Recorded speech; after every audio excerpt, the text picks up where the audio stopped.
Fees को लेकर के बहुत नाराज थे आप लोग, स्कूलों के बाहर प्रोटेस्ट भी किया, आवाज भी उठाई। अब सरकार कह रही है अब हम बिल लेकर के आ गए हैं, अब 3 साल में सिर्फ एक बार फीस बढ़ा सकेंगे। अब क्या दिक्कत है?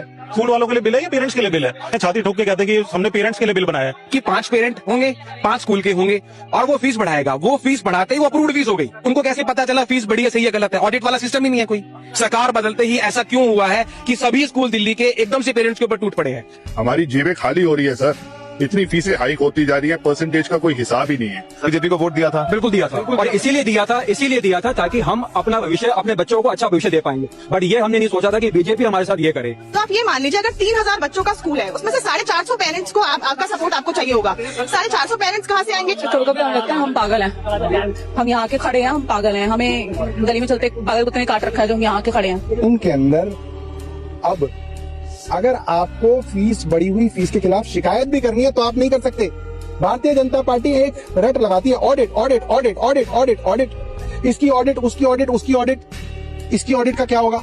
लेकिन इस सरकार ने लगातार उसको नजरअंदाज किया है। आज जब ये बिल पेश कल हुआ है तो पेरेंट्स सड़कों पर आए हैं और ये डिमांड कर रहे हैं कि इनके साथ सलाह करने के पश्चात ही इसका बिल का फाइनल किया जाना चाहिए। स्कूलों की धांधली नहीं चलेगी, स्कूलों की धांधली नहीं चलेगी, फीस वापस लेनी पड़ेगी।